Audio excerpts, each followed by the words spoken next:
સ્વાગત છે મારા યુટ્યુબ ચેનલમાં। આજે ફરીથી હિન્દી વિષયના ઉમેદવારો માટે ધોરણ 11 દ્વિતીય ભાષાના પ્રથમ સત્રના દરેક એકમોમાંથી હું પ્રશ્નો લઈને આવી રહ્યો છું। આ વિડીયોને આપણે બે વિભાગમાં વહેંચશું, એક પ્રથમ સત્ર અને બીજો દ્વિતીય સત્ર। આજે ફક્ત આપણે પ્રથમ સત્ર જેમાં જેટલા પણ ગદ્ય અને પદ્ય એકમો છે એમાંથી આપણે પ્રશ્નો લાવી રહ્યા છીએ। तो बन्या रहो आ वीडियो साथे અને शुरू करिए આજના प्रश्नों। प्रथम जो एकम है उसका नाम है साधो देखो जग बोराना और ये इस एकम का साहित्य प्रकार है पद और इस पद के रचनाकार कौन है?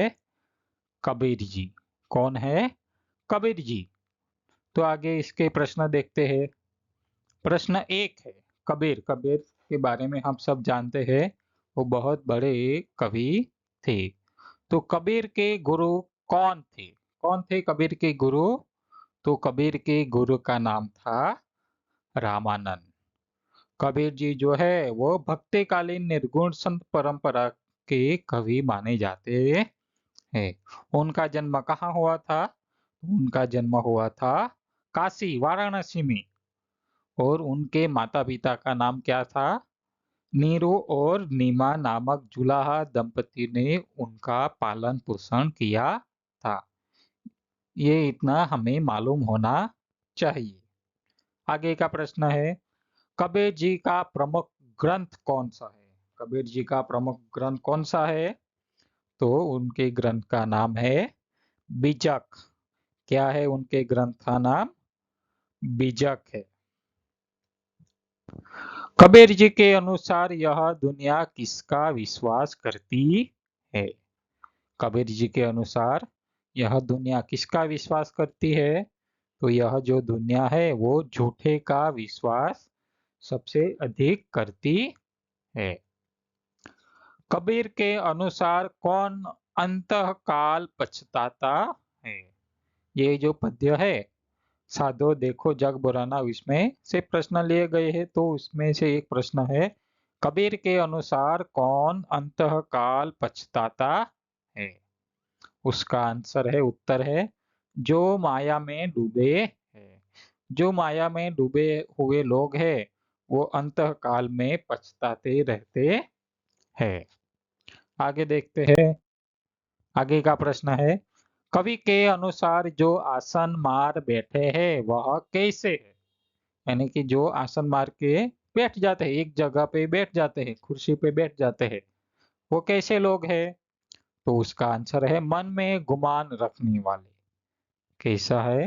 मन में गुमान रखने वाले जो लोग होते हैं वो एक जगह आसन मार के बैठ जाते हैं, अपनी कुर्सी पे बैठ जाते हैं। आगे का प्रश्न है हिंदू लोगों की क्या पहचान है? इस पद के अनुसार कबीर ने क्या बताया है कि हिंदू जो लोग हैं, हिंदू धर्म में मानने वाले लोग, उसकी क्या पहचान बताई गई है? तो उसकी पहचान बताई गई है मूर्ति। वो हिंदू लोग क्या करते हैं? मूर्ति पूजा करते हैं, माला, छापा और तिलक आदि करते हैं। हिंदू लोगों की यह पहचान है। तुर्कों की क्या पहचान है? तुर्कों की क्या पहचान है? तो मेहर। क्या है तुर्कों की पहचान? मेहर है, यानी कि क्या? कृपा, दया, ऐसा अर्थ होता है मेहर का। आगे का एकम है क्या है? बापों की कुटिया में। और उसका साहित्य प्रकार क्या है? रेखा चित्र। क्या है? रेखा चित्र। और इस रेखा चित्र के लेखक का नाम है राम वृक्ष बेनीपुरी। क्या है? राम वृक्ष बेनीपुरी। बेनीपुरी जी का जन्म कहाँ हुआ था? रामवृक्ष बेनीपुरी जी का जन्म बिहार के मुजफ्फरपुर जिले में हुआ था। और उस जिले का नाम मुजफ्फरपुर और गांव का नाम क्या था? बेनीपुर। इसलिए अपने नाम के पीछे उन्होंने बेनीपुर पुरी लिख दिया था। उसमें से एक प्रश्न है बापों का बिस्तर किससे बना है? एकम का नाम क्या है? बापू की कुटिया में। बापू यानी कौन? महात्मा गांधी जी। तो बापू का बिस्तर किससे बना है? तो बापू का बिस्तर जो है वो खजूर की चटाई और गद्दे से बना है। किससे बना है? तो चटाई और गद्दे से। बापू की कुटिया में कितने चिकने पत्थर पर क्या लिखा है? बापू की कुटिया में एक चिकना पत्थर है, उस पर क्या लिखा है? ऐसा प्रश्न है। तो क्या लिखा है? प्रेम ही भगवान है, ऐसा लिखा हुआ है। कहाँ लिखा हुआ है? तो बापू की कुटिया में एक चिकना पत्थर है, वहां पर लिखा हुआ है, प्रेम ही भगवान है। आगे का प्रश्न है, बापू के अंतिम दिनों में उनकी सेवा के लिए कौन रहता था? बापू के अंतिम समय में, जब किसने गोली मारी थी? नाथूराम गोडसे ने। उनके अवसान के समय पहले उनकी सेवा कौन करता था? कौन करता था? राजकुमारी अमृत कौर। कौन करता था? राजकुमारी अमृत कौर। बापू की कुटिया के तीसरे भाग में क्या है? बापू की कुटिया के तीसरे भाग में क्या है? तो बापू की कुटिया के तीसरे भाग में है स्नानागार। क्या है? स्नानागार। आगे का प्रश्न है, कुटिया में शेल्फ से छोटे से शेल्फ ऊपर क्या टंगा है? कुटिया जो है बापू की कुटिया में, उसमें एक छोटा सा शेल्फ है, उसके ऊपर क्या टंगा है? उसके ऊपर टंगा है, दख्ती पर लारी नर की सूक्ति लिखी हुई है। हमें ऐसा भी प्रश्न पूछा जाता है कि किसकी सूक्ति लिखी हुई है? तो रानी नर की सूक्ति लिखी हुई है। आगे है, गेरू से दीवार पर क्या लिखा है? कहाँ पर? गेरू से दीवार पर क्या लिखा हुआ है? तो गेरू से दीवार पर क्या लिखा है? ओम और हे राम। क्या लिखा है? ओम और हे राम लिखा है। लेखक ने किस कहावत को सच बताया है? लेखक ने किस कहावत को सच बताया है? तो देर आयद दुरुस्त आयद, इस कहावत को सच बताया है। क्या कहते हैं कि लेखक कि जब बापू जिंदा थे तब तो नहीं जा पाया, लेकिन बापू के मरने के बाद मैं उस आश्रम में कुटिया में जा रहा हूँ, लेकिन देर से गया, लेकिन फिर भी अच्छा लगा। इस युक्ति को लेखक सार्थक बताते हैं। आगे का प्रश्न है, लेखक ने विश्व वंद्य व्यक्ति किसे कहा है?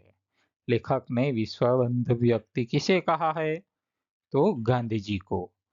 पाठ का नाम ही है बापू की कुटिया में, तो बापू की कुटिया यानी कि महात्मा गांधी जी की कुटिया, इसलिए लेखक ने विश्व वंद्य व्यक्ति गांधी जी को कहा है।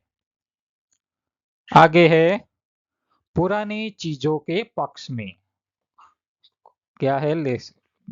आगे का एकम का नाम पुरानी चीजों के पक्ष में, ये एक कविता है। क्या है? कविता। तो इस कविता के कवि कौन है? राजेश जोशी। राजेश जोशी जो कवि है वो प्रगतिशील विचारधारा के कवि माने जाते हैं। उनका जन्म कहाँ हुआ था? तो मध्य प्रदेश में हुआ था। कहाँ पर हुआ था? मध्य प्रदेश में। कंप्यूटर और सैटेलाइट के युग में भी हमें सड़कों पर क्या दिखाई देता है? यानी कि कंप्यूटर है के युग में भी हमें क्या दिखाई देता है, ऐसा कवि पूछते हैं। तो क्या दिखाई देता है? तो हमारी पुरानी साइकिलें सड़कों पर दिखाई देती है। दूब किसका प्रतीक है? दूब जो है वो किसका प्रतीक है?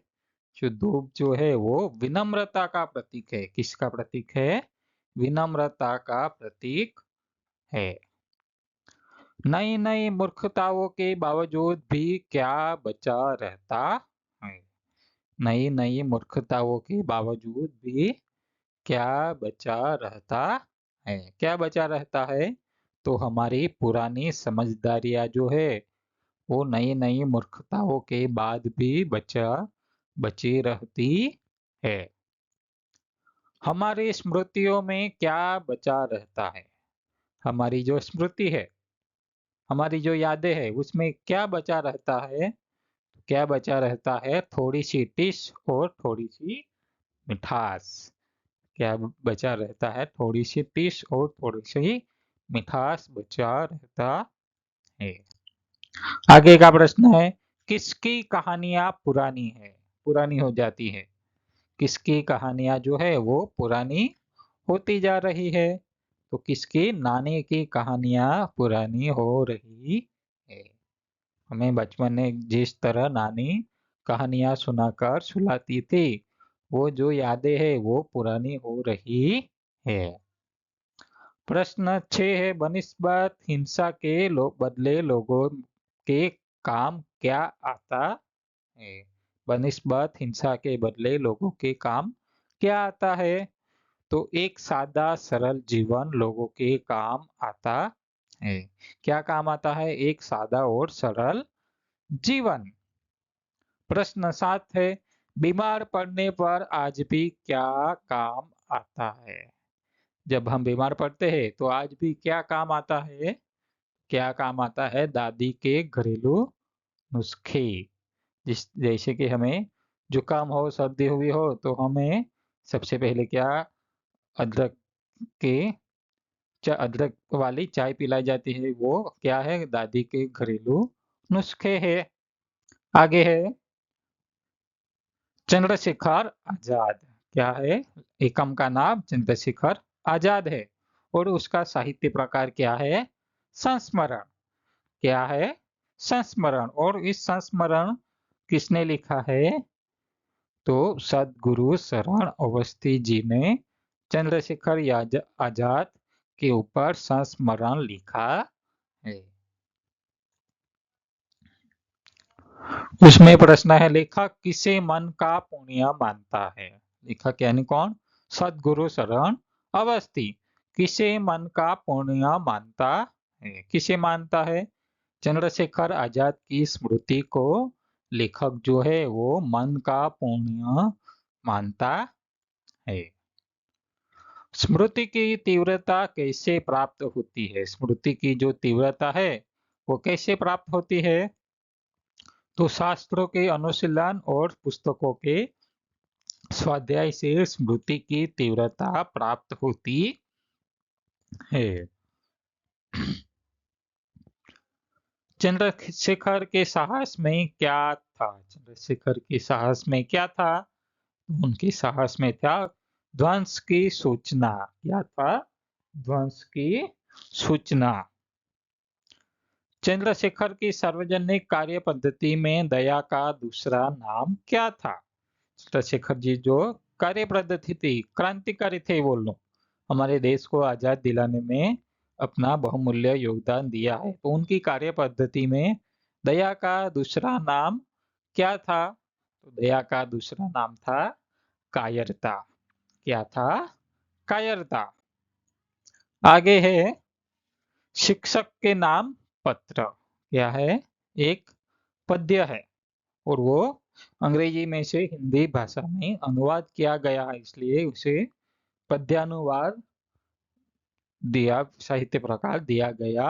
और इस पद्यानुवाद के कवि लेखक कौन है? तो इसके लेखक है अब्राहम लिंकन। कौन है? Abraham Lincoln.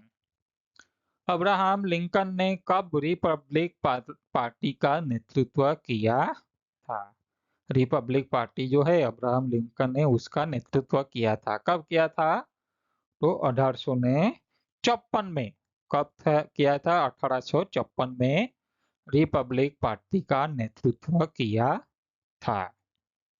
प्रश्न नंबर 2 है, अब्राहम लिंकन अमेरिका के 16वें राष्ट्रपति कब बने?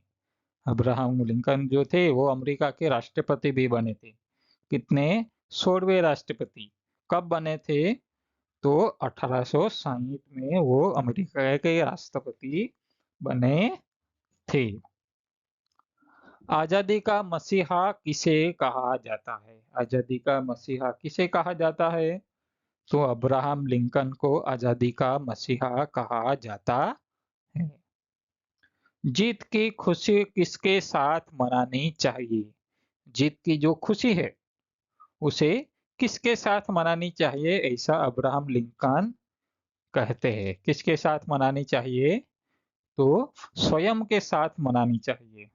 अब्राहम लिंकन ने अपने बेटे जब स्कूल में पढ़ने जाता था तो उन्होंने शिक्षक को अपने बेटे को क्या सिखाना चाहिए और क्या नहीं सिखाना चाहिए उसके लिए एक पत्र लिखा था। उस पत्र का पद्यानुवाद इस कविता में किया गया है, इस गद्य में किया गया है। ठीक है। आगे है बालक को किससे सावधान रहना चाहिए? बालक को यानी कि अब्राहम लिंकन के पुत्र को किससे सावधान रहना चाहिए, ऐसा सिखाना चाहिए? तो चाटुकारों से सावधान रहना चाहिए, ऐसा अब्राहम लिंकन अपने बालक को कहते हैं। आगे है भारत माता की जय।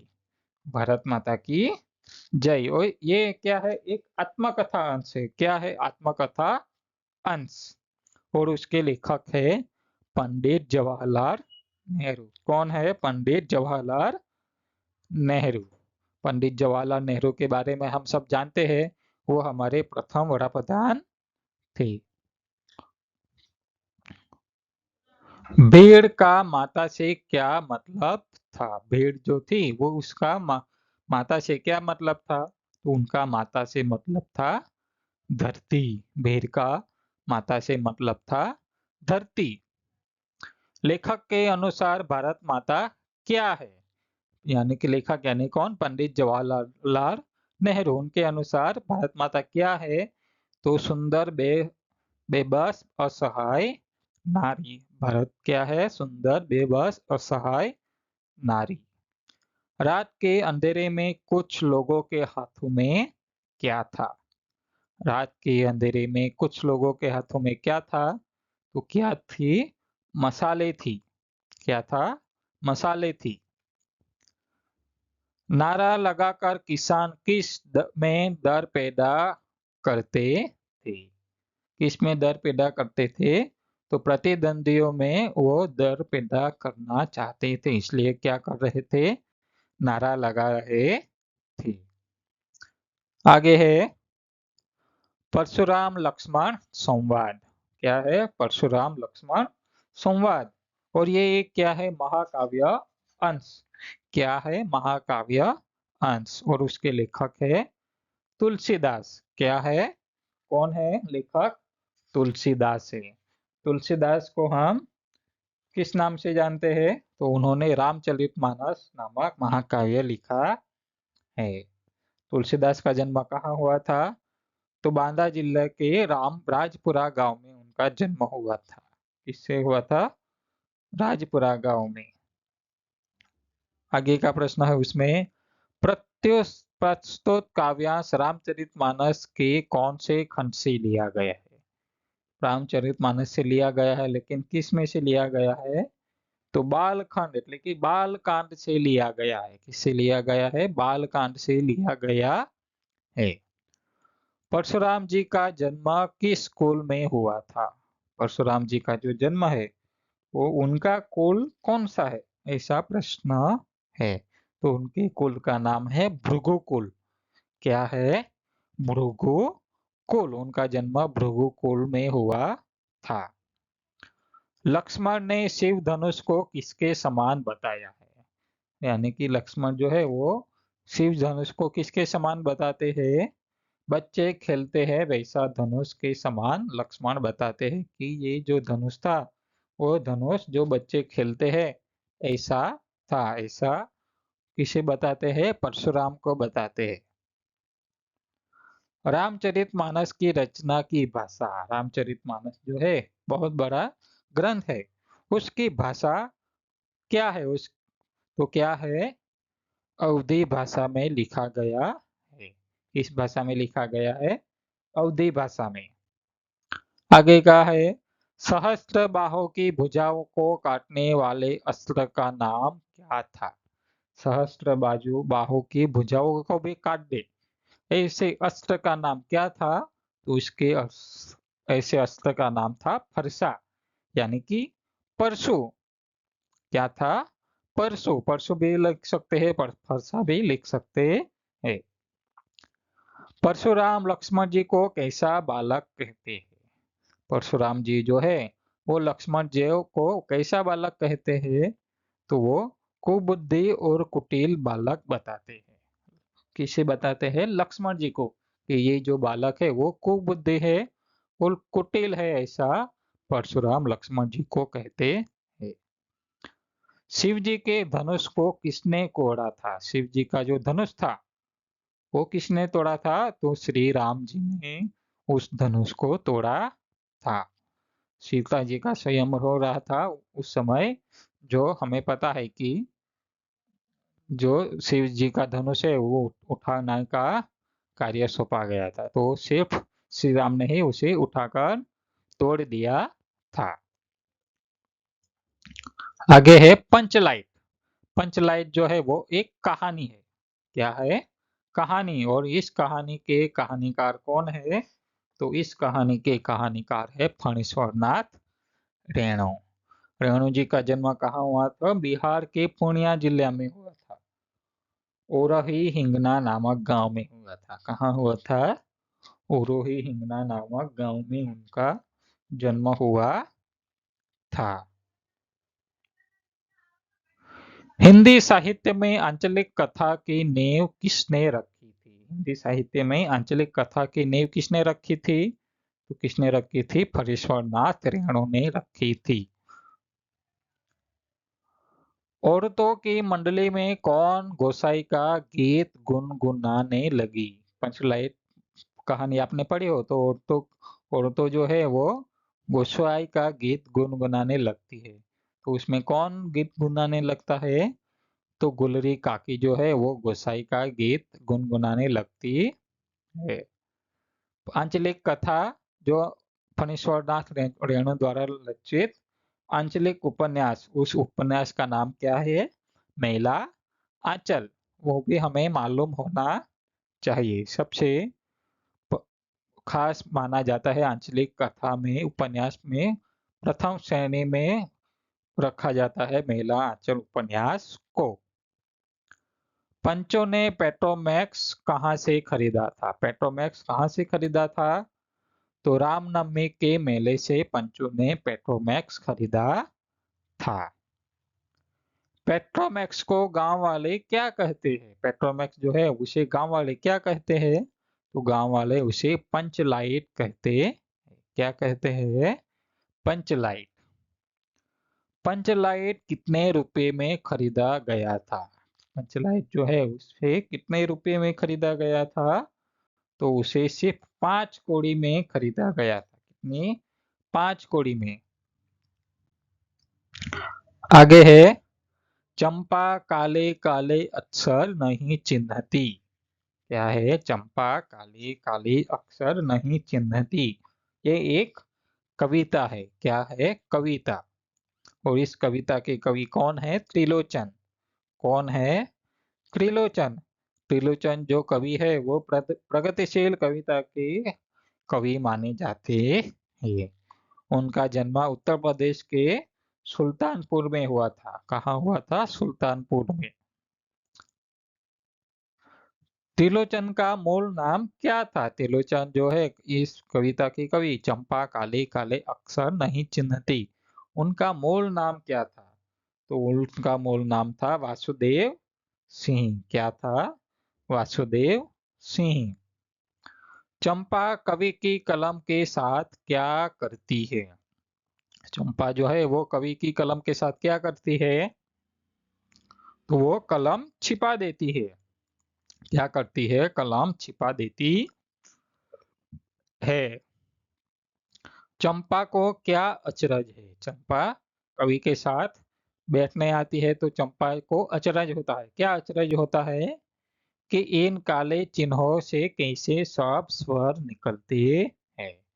कि पुस्तक में से ऐसे स्वर कैसे, शब्द कैसे निकलते हैं, काले काले अक्षर जो चिन्ह जो है उसमें से ऐसा अचरज चंपा को होता है। चंपा किसकी लड़की थी?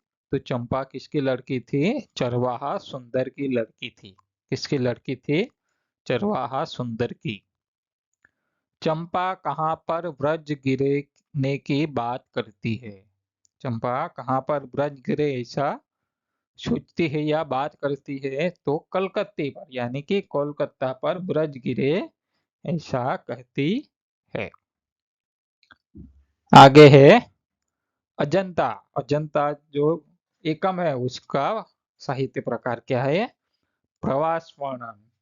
क्या है? प्रवास वर्णन। और उस प्रवास वर्णन के लेखक कौन है? भगवत शरण उपाध्याय। कौन कौन है? भगवत शरण उपाध्याय। उनका जन्म कहाँ हुआ था?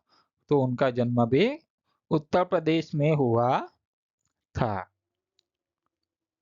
अजंता की गुफाएं कौन से धर्म से प्रेरित है? अजंता की जो गुफाएं है वो किस धर्म से प्रेरित है? तो बौद्ध धर्म से प्रेरित है। किस धर्म से प्रेरित है?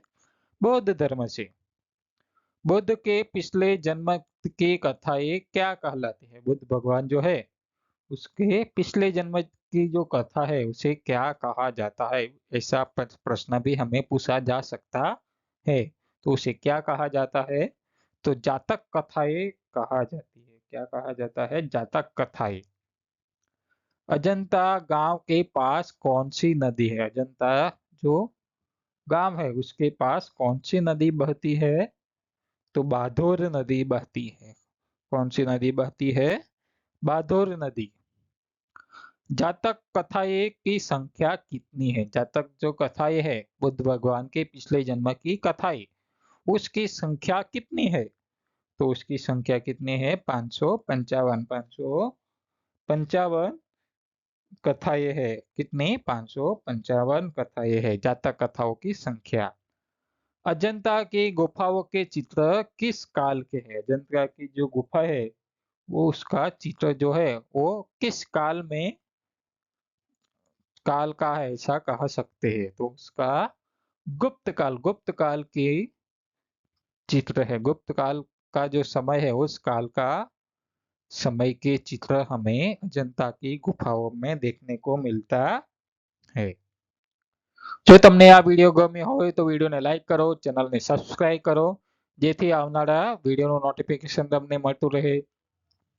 જો તમે ધોરણ 12 દ્વિતીય ભાષા હિન્દીના પ્રશ્ન જોવા માંગતા હોય તો આના માટે મેં પહેલેથી જ મારી ચેનલ પર વિડીયો અપલોડ કર્યો છે તે પણ તમે જોઈ શકો છો અને પ્રથમ ભાષા ધોરણ 11ના પણ વિડીયો અપલોડ કર્યો છે તો પણ તમે જોઈ શકો છો। ત્યાં સુધી આવજો। Thank you.